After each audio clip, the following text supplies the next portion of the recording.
نبی کریم علیہ السلام نماز پڑھا رہے تھے، ظہر کی نماز تھی یا عصر کی نماز تھی، صحیح مسلم میں موجود ہے۔ حضرت ابو ہریرہ فرماتے ہیں نماز پڑھاتے پڑھاتے نبی پاک نے قدم آگے کیا، نماز پڑھاتے پڑھاتے قدم آگے کیا اور یوں ہاتھ اٹھایا پھر واپس کر لیا۔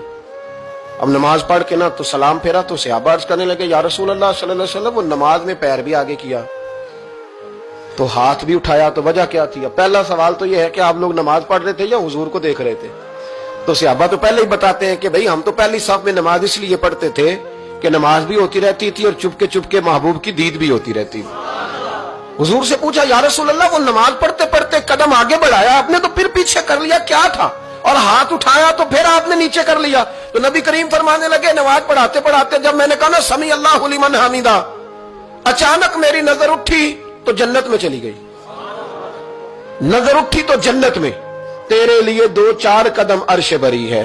تو محبوب فرماتے ہیں جب میری اوپر نظر گئی نا تو میں نے دیکھا کہ انگوروں کا ایک خوشہ لٹک رہا ہے جنت میں، تو میں نے ہاتھ بڑھایا کہ توڑ لوں۔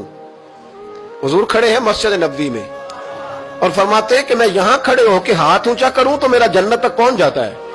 فرمایا میرا ارادہ ہوا کہ وہ خوشہ جنت کا توڑ لوں، اور ذرا میں نے پیر آگے بڑھایا ہی تھا تو میرے دل میں خیال آیا کہ جنت راز ہے تو راز ہی رہنی چاہیے، یہ راز کھول گیا تو مزہ نہیں آئے گا، تو میں نے پھر وہ ہاتھ واپس کر لیا۔ صحابہ کہتے ہیں جب نبی کریم نے یہ بیان کیا تو ہمارے چہرے نے تجسس سے کھیل اٹھے، تجسس سے ہم کوئی بات اور بھی سننا چاہتے تھے۔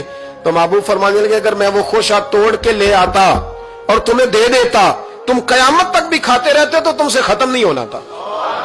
یہ صحیح مسلم کی حدیث ہے۔ او بھائی میرے رسول کریم کے واقعہ معراج پہ شکوہ کرنا، کہنا سمجھ میں نہیں آتی کیسے گئے تھے، تو جو چاہے تو ہر شب ہو مثال شب اسرا، اس لیے کہ تیرے لیے 2-4 قدم